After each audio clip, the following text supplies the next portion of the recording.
মাকে নিয়ে চলে আসছি ডাক্তারের কাছে। গত দিন মাকে নিয়ে ওই ডাক্তার এই ডাক্তার ঘুরতে ঘুরতে ঘুরতে ঘুরতে তো এমন অবস্থা হয়েছিল যে মায়ের জন্য যেন আর কোনো ঔষধই বাকি নেই, পর্যাপ্ত নেই, এরকম একটা অবস্থা। এই ডাক্তারের দুয়ারে ওই ডাক্তারের দুয়ারে ঘুরতে ঘুরতে রাত 8:30টার দিকে বাড়িতে গেছি। তো আজকে আবারও মাকে নিয়ে চলে আসলাম। মায়ের অবস্থা দেখতেই পাচ্ছেন, চোখ মুখের অবস্থা। আমার মা কিন্তু কিরকম ছিলেন আগে আর এখন চেহারাটা দেখুন, একেবারে শুকনো, চোখ মুখ সবকিছু শুকিয়ে গেছে, হাঁটতেই পারেন না, হাঁটতে গেলেই দেখা যায় দুর্বলতার জন্য পড়ে যান। মুখ গা, মুখের ভেতর গা, গলা গা সবকিছুই। তো খাবার দাবারও খেতে পারেন না। তো যাই হোক, আজকে আবারও চলে আসছি মাকে নিয়ে ডাক্তারের কাছে। দেখা যাক এখানে এসে তারপরে কি হয়। আসসালামু আলাইকুম। আশা করি আপনারা সবাই ভালো আছেন, আমরা ভালো আছি আলহামদুলিল্লাহ। সুখ দুঃখে সংসারের আরো একটা নতুন ভিডিওতে আপনাদেরকে আরো একবার স্বাগত জানাই। তো একটু আগে আমি ভিডিওতে শেয়ার করেছিলাম আমার মাকে নিয়ে ডাক্তারের কাছে গেছি। তো আজকে সেটা প্রথম না, গতকালকের একটা ঘটনা আমি আপনাদেরকে বলবো, তার জন্য হঠাৎ করে ক্যামেরার সামনে আসা। আজকে আসলে আমার ভিডিও দেওয়ার কোনো উদ্দেশ্য ছিল না, তারপরেও আমি কিছু কথা বলার জন্য ফাইনালি চলে আসলাম। তো বেশ কয়েকদিন হয়ে গেছে, আপনারা দেখতে পাচ্ছেন আমি ভিডিও রেগুলার দিতে পারতেছি না। আজকে দিলে কালকে নেই, আবার একদিন দিলে 2 দিন নেই, এরকম করে চলতেছে। একদিক দিয়ে ইউটিউবের ইনকামের অবস্থা খুব বেশি খারাপ, তার মধ্যে আবার যদি প্রতিদিন ভিডিও আপলোড দিতে পারতাম তাও একটা কথা ছিল, হয়তো একটু একটু করে ডলার গুলো একটু বাড়তো। তো যাই হোক, সমস্যা যেহেতু আছে, কি করব, করার কিছু নেই। তো গতকালকে মাকে নিয়ে ডাক্তারের কাছে গেছি। গত কয়েকদিন থেকে আমার মাকে নিয়ে দৌড়াদৌড়ি করতেছি, মানে গুয়াহাটি থেকে আসলাম, আরিয়ানের বাবাকে নিয়ে আসলাম। সরি, গুয়াহাটিতে যাওয়ার আগ থেকেই মাকে নিয়ে দৌড়াদৌড়িটা শুরু হয়েছে। আপনারা হয়তো কিছু ভিডিওতে দেখছেন। আমি আসলে এখন অসুস্থতার ভিডিও গুলো অতটাও শেয়ার করি না, কারণ আমার অনেক হেটার্সরা আছেন। আমরা কিন্তু আমাদের সবার জীবনে ঝামেলা আছে, অসুস্থতা আছে। একটা জিনিস খেয়াল করে দেখবেন, আমরা মানে আপনারাও যারা হয়তো ভিডিও মানে আমাদের মতন ব্লগিং করেন না, সবার পরিবারে কিন্তু অসুস্থতা জিনিসটা আছে, হয়তো একটু কম বা বেশি হতে পারে। তো আমার হেটার্সরা আসছেন, অনেকেই দেখা যায় বেশি অসুস্থতার ভিডিও শেয়ার করলে আবার নেগেটিভ কমেন্ট করে বসেন যে এগুলো আবার শেয়ার করতে লাগে কিনা। তো আসলে ওগুলো শেয়ার করতে চাই না, কিন্তু ওই একটা জিনিস বোঝানো যায় না। অনেক জিনিস আসলে না চাইলেও করতে হয়, কারণ সোশ্যাল মিডিয়ায় কাজ করি, আর সোশ্যাল মিডিয়ার কাজেরও কয়েকটা ধরন আছে। তবে আমরা যে ক্যাটাগরির ভিডিও শেয়ার করি, মানে আমাদের লাইফস্টাইল, ডেইলি কোথায় যাচ্ছি, কি করছি, আজকে কি করলাম, সকাল থেকে উঠে বিকাল পর্যন্ত কি কি কাজ করলাম, ওগুলোই কিন্তু আমরা শেয়ার করি। এর বাইরে কিন্তু কোনো শিক্ষণীয় ভিডিও বানাই না, বা কোনো রান্না বান্নার ভিডিও না। তো যার জন্য আসলে আমরা যে যত চাই আমাদের জীবনে একটা প্রাইভেসি রাখার, যে একটা তারপরেও দেখা যায় কিছু জিনিস না চাইতেও উঠে আসে। ধরো আমি 2 দিন ভিডিও দিলাম না, তো আপনারা অনেকে আবার কমেন্টও করেন, কেউ কেউ হোয়াটসঅ্যাপে মেসেজ করেন, অনেকে আবার ফেসবুকেও দেখা যায় সে মেসেঞ্জারে মেসেজ করেন যে আপু ভিডিও দিচ্ছ না কেন। তো সবাই তো ইউটিউবের সব ভিউয়ার্সরাই যে আমার হেটার্স আছেন এরকম না, আমার বেশিরভাগ শুভাকাঙ্ক্ষী আছেন যারা আমার ভিডিও দেখেন। তো তারপরেও দেখা যায় না চাইতে বলতে হয়, বা আজকে কি করলাম যদি এগুলো না বলি তাহলে তো আজকে আর ভিডিও দিতে পারবো না। তো আমাদের মাথায় ওইটা থাকে যে আজকে মনে করো কোথাও যাওয়া পড়ে গেল, সকালে উঠলাম, বাড়িতে টুকটাক হয়তো কাজ করলাম, বাড়ির টুকটাক কাজকর্ম দিয়ে তো আর সম্পূর্ণ একটা ভিডিও তৈরি করা যায় না। তো উঠলাম, উঠে আজকে হঠাৎ করে কোথাও একটা কেউ অসুস্থ, হয়তো কাউকে নিয়ে হসপিটালে যেতে হচ্ছে, বা কাউকে নিয়ে ডাক্তারের কাছে যেতে হচ্ছে। তো গেলাম।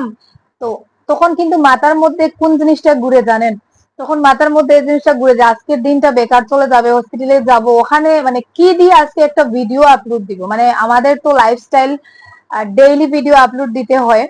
তো আজকে কি দিয়ে ভিডিও আপলোড দিব, যদি দেই না তাহলে তো আজকে ডলার গুলো মিস হলো। তো এইরকম আর কি, ইউটিউবারদের যারা ইউটিউবে কাজ করেন অবশ্যই জানেন যে আজকের দিনটা কাজে লাগাতে হবে। তো হসপিটালে গেলে না চাইতে হসপিটালের ভিডিও করতে হয়, কারণ হসপিটালে তুমি হয়তো সকালে গেলে বিকালে আসলে, যদি তুমি হসপিটালের ভিডিও না করো তাহলে তো ওই দিন আর তুমি ভিডিওই আপলোড দিতে পারবে না। তো ওই জন্য আসলে না চাইতেও এই অসুস্থতার বিষয়গুলো চলে আসে। তো যাই হোক, আমি আজকে আর অসুস্থতা নিয়ে কিছু বলবো না, যেটা হয়তো আমার মায়ের অসুস্থতা অতটাও আপনাদের জন্য গুরুত্বপূর্ণ না। তো তারপরেও আমার কিছু ভিউয়ার্স আপুরা আছেন যারা আমার মা বাবাকে অনেকটা রেসপেক্ট করেন, বা অনেকদিন যদি আমি বাবার বাড়িতে না যাই তাহলে জিজ্ঞাসা করেন যে তুমি অনেকদিন হয়ে গেল গেলে না, আঙ্কেল কেমন আছেন, আন্টি কেমন আছেন, অনেকদিন থেকে দেখলাম না। তো এই কমেন্ট গুলো দেখলে সত্যি অনেকটা গর্ববোধ হয়, খুব ভালো লাগে। আমার পাশাপাশি হয়তো আপনারা ইউটিউবের শুরুতে আমাকেই চিনেন, আমাকে অনেকেই ভালোবাসেন, আবার অনেকে আমাকে বিষের মতনও মনে করেন, অনেকে খারাপ পান, আমি জানি। তারপরেও আমি খারাপটা পেছনে ফেলে দিয়ে ভালোটা নিয়ে সামনের দিকে সব সময় এগোনোর চেষ্টা করি। তো যাই হোক, আমার মায়ের অসুস্থতা নিয়ে আমি সেরকম কিছু বলবো না। এখানে দেখতে পাচ্ছেন এক ব্যাগ রিপোর্ট, আর রিপোর্টস গুলো আমি এখন আপনাদেরকে দেখাবো না।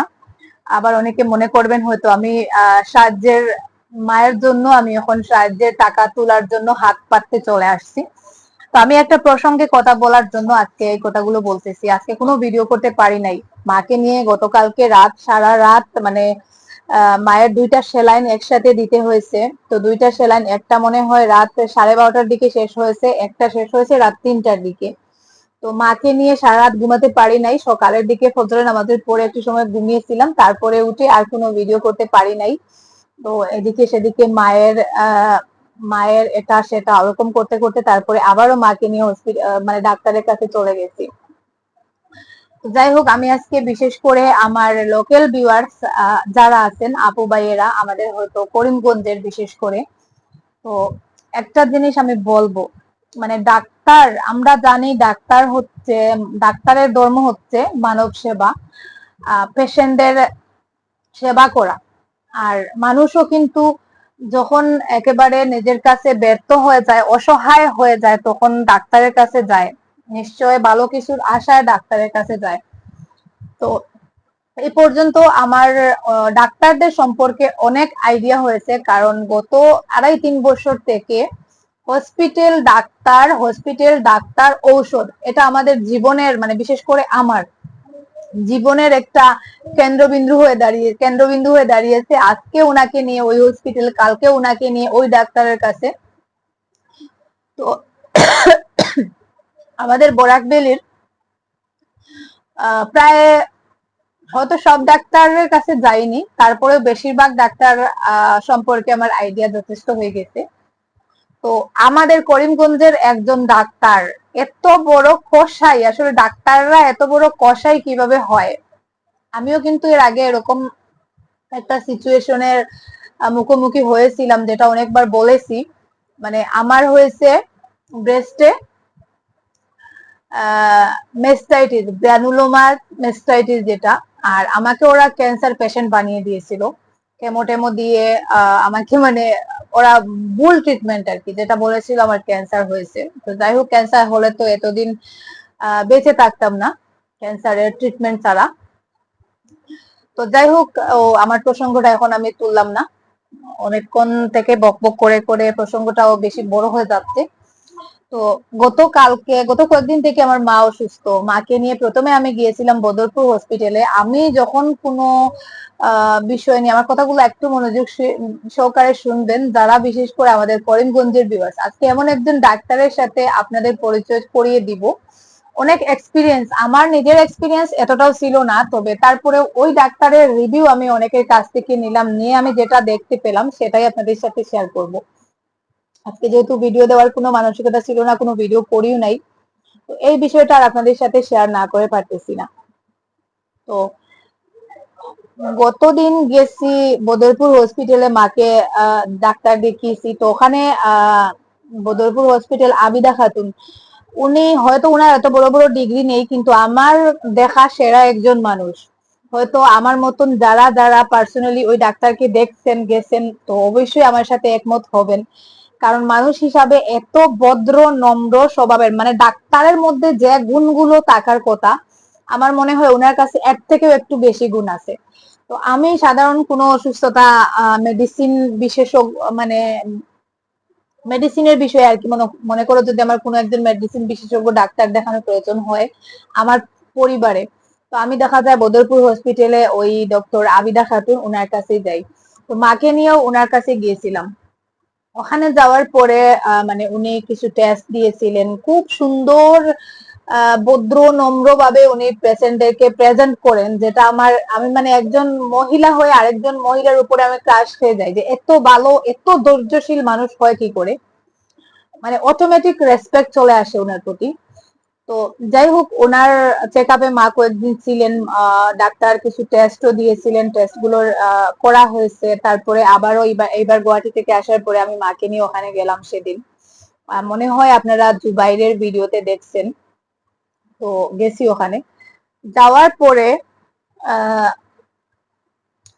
মানে ওই মায়ের হার্টে আর কি কিছু সমস্যা আছে, জাম। তারপরে থাইরয়েডের, আমি আসলে থাইরয়েড সম্পর্কে আমার অতটা অভিজ্ঞতা নেই। ডাক্তার বলছেন থাইরয়েডের দুইটা না কিরকম কিছু একটা ধরন আছে। তো মায়ের থাইরয়েডের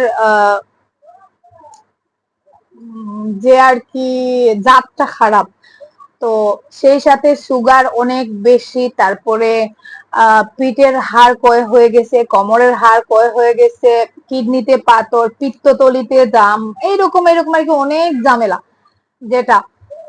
তো তার সাথে আবার জ্বর সর্দি কাশি সব কিছুই ছিল। তো যাই হোক, উনি কিছু ঔষধ দিয়েছিলেন, ঔষধ দেওয়ায় মায়ের এই নর্মাল যে সমস্যাগুলো ছিল সেগুলো সেরে গেছে। তো ডায়াবেটিসের সুগার অনেকটা হাই দেখে আর থাইরয়েডও অনেকটা বেড়ে গেছে, যেটা দেখে ডাক্তার মাকে আরেকজন ডাক্তারের কাছে রেফার করলেন, মানে ওই হসপিটালেই। তো ওই ডাক্তার আমার কাছে নতুন, যিনি হচ্ছেন এই হারুন রশিদ, ডাক্তার হারুন রশিদ।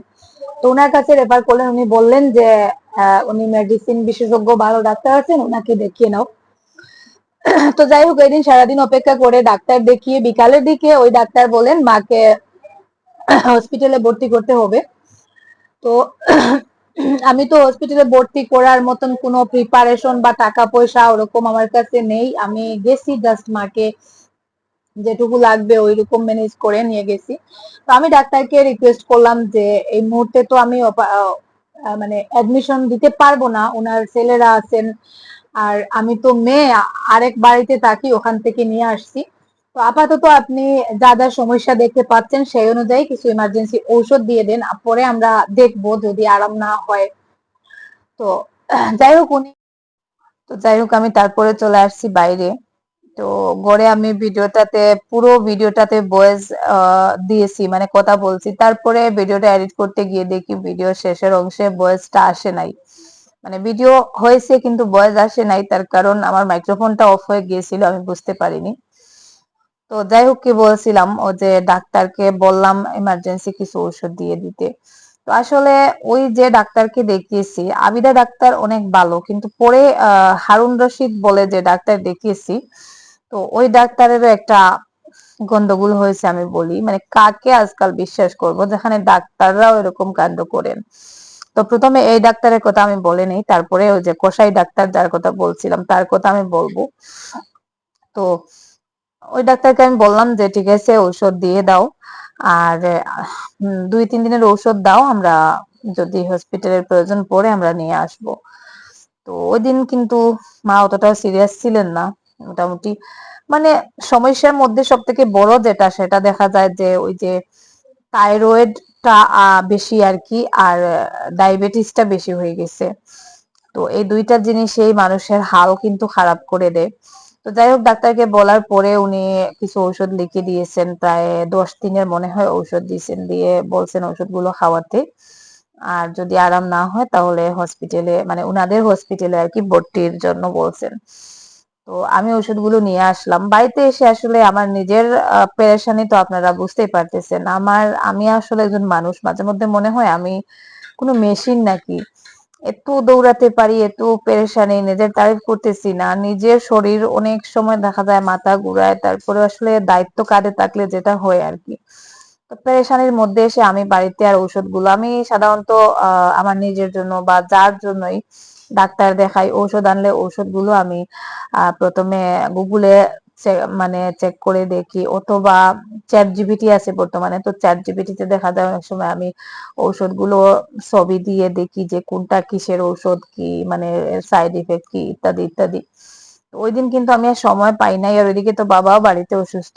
তো মাকে এনে রাতের বেলা রেখে পরদিন সকালে আমি ওষুধ টষুধ দিয়ে বাড়িতে পাঠিয়ে দিয়েছি, কোনটা খাওয়ার নিয়ম কিভাবে সেটা বলে দিয়ে দিয়েছি।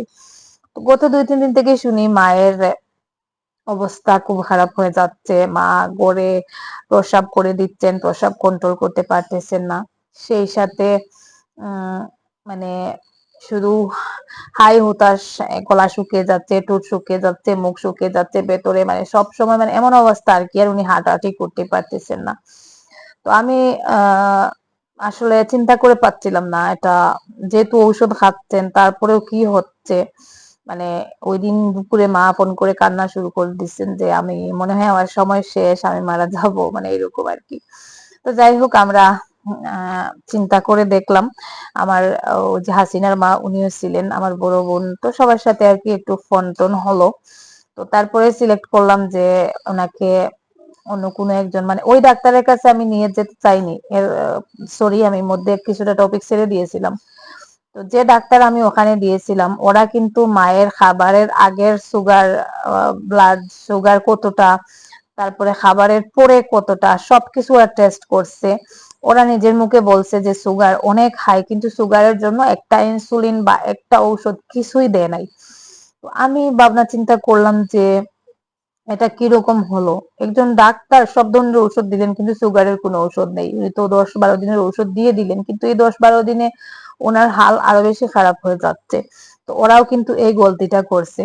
তো আমি মানে তারপরে আমি আর ওই ডাক্তারের কাছে আবারও মাকে নিয়ে যেতে আর উম, রাজি হই নাই, যে যেখানে ওরা এত বড় একটা মিস্টেক কিভাবে করে। সুগার টেস্ট করতেছে, সুগার বেশি বলতেছে, অথচ সুগারের কোনো ধরনের ঔষধ নাই, ওরা একটা ইনহেলার দিছে আর কিছু টুকটাক ঔষধ দিয়ে দিয়েছে। তো যাই হোক, তারপরে ভাবলাম যে ডাক্তার চেঞ্জ করতে হবে, ওই ডাক্তারের দ্বারা আর হবে না। তো গতকালকে আমি মাকে নিয়ে আবারও, মানে মার কন্ডিশন খারাপ শুনে মাকে আনালাম, এনে আমার সেজ বোন, মানে ওই যে হাসিনার মা, আমি আর জুবাইর মিলে ওনাকে আবারও নিয়ে গেলাম আমাদের করিমগঞ্জের ওই যে ডক্টর নামি দামি পুরনো ডাক্তার ছিলেন, ডক্টর মুস্তফা আহমেদ। তো ডক্টর মুস্তফা আহমেদের ছেলে বর্তমানে ডাক্তার আহমেদ আব্বাস। তো উনিও মেডিসিনের ডাক্তার, আবার ডায়াবেটোলজিস্ট। তো উনি তো, মায়ের যেহেতু ডায়াবেটিসও আছে, আবার মেডিসিনের ও নানা ধরনের সমস্যা আছে। তো ওই জন্য ভাবলাম যে ওই ডাক্তারকে দেখাই, কারণ আমাদের করিমগঞ্জে এছাড়া আর আরো কিছু টুকটাক ডাক্তার আছেন, তো সবার কিন্তু টুকন অ্যাপয়েন্টমেন্ট পাওয়া যায় না, আগে থেকে অনলাইনে নিতে হয়। তো ওই ডাক্তারের পেশেন্ট আছে মোটামুটি, তো ফোন করে অ্যাপয়েন্টমেন্ট নেওয়া যায়, ওই জন্য আর কি ওই ডাক্তার সিলেক্ট করে গতকালকে আমি নিয়ে গেলাম মাকে। তো ওখানে যাওয়ার পরে ডাক্তার দেখালাম, ডাক্তারকে যেহেতু স্বাভাবিক পুরনো রিপোর্ট গুলো, প্রেসক্রিপশন গুলো দেখাতে হয়েছে, ওগুলো দেখালাম। দেখানোর পরে ডাক্তার মানে এত বেশি রেগে গেছেন, মানে ওই যে মালুয়াতে বদরপুর হসপিটালে আমি যে ডাক্তারকে দেখিয়েছিলাম ওই ডাক্তারদেরকে এত বেশি খারাপ ভাষায় বকাবকি করতেছেন যে ওরা আবার ডাক্তার হলো কবে থেকে, ওরা গরুর ডাক্তার মানুষের না, ইত্যাদি ইত্যাদি, মানে নানান ধরনের খারাপ কথা। তো এটার কারণ হচ্ছে, উনার প্রশ্ন হচ্ছে উনি, মানে উনি একমাত্র ডাক্তার, আর কেউ অন্য কোনো ডাক্তারের কাছে গেলে, অন্য কোনো ডাক্তারের প্রেসক্রিপশন দেখলে, অন্য কোনো ডাক্তারের নামে টেস্ট দেখলে ওই ডাক্তার, মানে আমি যতটুকু রিভিউ পেয়েছি আশেপাশ থেকে, আমার আত্মীয় স্বজনদের থেকে, ওই ডাক্তার নাকি এরকম করেন। আমি কিছুদিন আগের একটা ঘটনা শুনছি, মানে ওই ডাক্তার নাকি আহ কোন একজন পেশেন্টকে টেস্টের করতে দিয়েছিলেন, তো উনি উনার সুবিধা মতো কোন একটা জায়গা থেকে টেস্টের রিপোর্ট গুলো নিয়ে আসছেন। তারপরে ডাক্তার রেগে গিয়ে নাকি ওই ডাক্তারের ওই পেশেন্টের মুখে প্রেসক্রিপশন আর ওই যে টেস্টের রিপোর্ট গুলো নাকি ছুঁড়ে মারছেন, যে ওখানে টেস্ট করছো তাহলে ওখানে এই ডাক্তার দেখিয়ে নাও, আমার কাছে কেন আসছো। তো এত খারাপ বিহেভ আসলে একজন ডাক্তারের কিভাবে হয় আমি বুঝতে পারি না। তো যাই হোক, মাকে নিয়ে ভেতরে গেলাম। তারপরে নরমালি যেভাবে ভদ্র ভাষায় ডাক্তারদের সাথে কথা বলতে হয় কথাও বললাম। সমস্যা, উনি আর সমস্যাই জিজ্ঞাসা করেন না মাকে। তো যাই হোক, মা বললেন, আমার মা কিন্তু কিছু বয়স্ক মহিলারা আছেন যারা দেখছি অনেক সময় রাস্তাঘাটে বা চলাফেরার সময় অনেক হাবিজাবি কথা বলেন। আমার মা কিন্তু এরকম না। যদিও বয়স্ক, যদিও শিক্ষিত, মানে মা শিক্ষা দীক্ষা স্কুলের নেই, তারপর আমার মা কিন্তু কখনো হাবিজাবি কথা বলেন না, হিসাব করেই কথা বলেন। তো মা তো একজন ডাক্তারের কাছে একজন পেশেন্ট যায় কিন্তু অনেকটা ভরসা নিয়ে, যখন তার মানে ভরসা নিয়েই যায়। তো তার সমস্যা কি বা কি ঘটছে, মানে এগুলো তো সে ডাক্তারকে খুলে বলবে, তারপরে ডাক্তার আহ বিচার করবেন। তো যাই হোক, মা ওরকম আর কি ওনার সমস্যার কথা দুই তিনটা কথা বলছেন যে আমার এটা এটা অসুবিধা করে। তো ওই কথাগুলো বলতে গিয়ে দেখা যায় ডাক্তার মায়ের সাথেও খারাপ ব্যবহার করে, একজন বয়স্ক ভদ্র মহিলা, তো উনার সাথে খারাপ ব্যবহার শুরু করে দিয়েছে। ডাক্তার আমাকে বলেন যে এরকম পেশেন্ট আমার কাছে নিয়ে এসো না। আহ মানে উনার আসলে মেইন সমস্যাটাই হচ্ছে ওই যে ওখানে ডাক্তার দেখিয়ে দিয়েছি, আগে উনার কাছে আসলাম না, ওখানে দেখিয়ে দিয়েছি।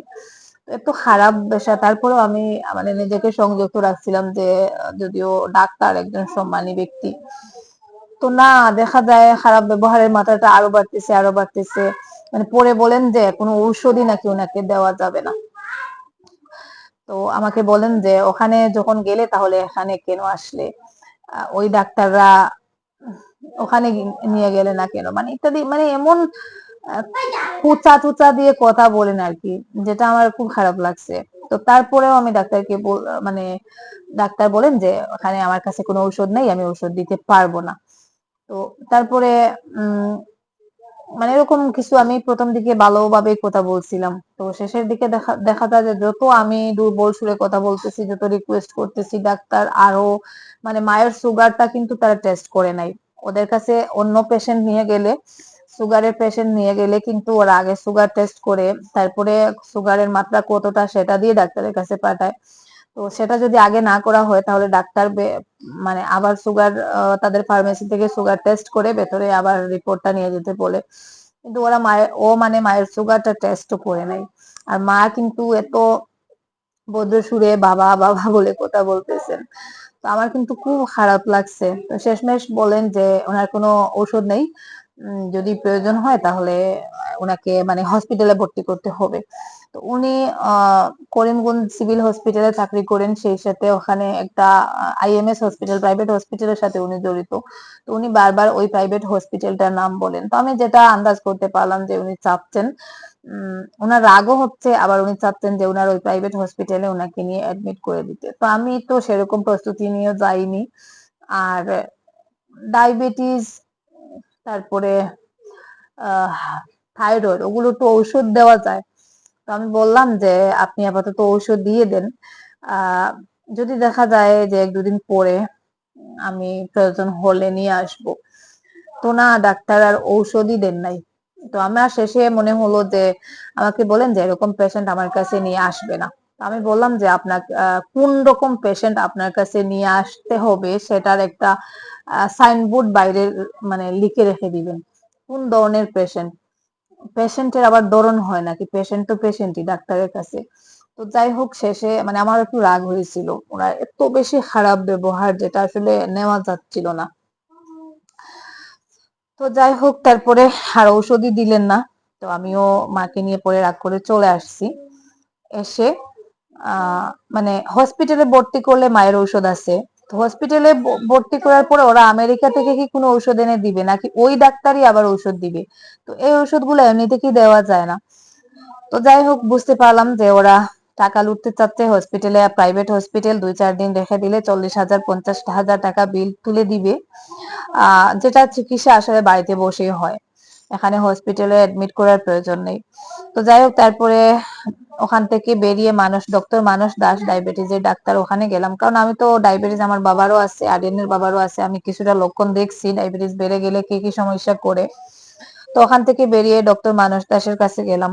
উনি শুধুই ডায়াবেটিসের আর কি বিষয়, ডায়াবেটিসের বিশেষজ্ঞ, অন্যান্য মেডিসিনের না। তো প্রথমে মেডিসিনের কাছে নেওয়ার একটাই কারণ ছিল, কারণ ওনার তো মায়ের তো অনেকগুলো সমস্যা, যার জন্য। তো পরে ভাবলাম যে থাক, অনেকগুলো সমস্যা, ওগুলো থাক, আপাতত ডায়াবেটিসের জন্য ডক্টর মানস দাসকে যদি পাই তাহলে ওনাকেই দেখাবো। তো ওখানে গিয়ে শুনলাম যে ডাক্তার এইমাত্র বেরিয়ে গেছেন। তো ওখানেও কোনো অবস্থা নেই, মানে মা তো একেবারে খারাপ অবস্থা। তো যাই হোক, ওখান থেকে মাকে নিয়ে আসছি, এসে আমাদের বাড়ির গ্রামে একটা ফার্মেসিতে সুগার টেস্ট করলাম। তো ফার্মেসির ডাক্তার আমার মাকে আর কি কিছু ইমার্জেন্সি সুগারের ওষুধ দিলেন, সেলাইন দিলেন। তো রাতে এসে সেলাইনটাও দেওয়া হয়েছে মাকে। তো সেলাইন দিয়ে তারপরে রাত 3টা অবধি 2টা সেলাইন পর পর দেওয়া হয়েছে, কারণ সুগার মানে মায়ের সুগার হচ্ছে 493। হুম, আমি বাদে মাত বুঝাও কয়ম ভিডিওত মাতি আইয়ার মেইন আধার কার্ড হোক। তো যাই হোক, তারপরে মা মোটামুটি সকালের দিকে একটু নর্মাল অবস্থায় আসলেন।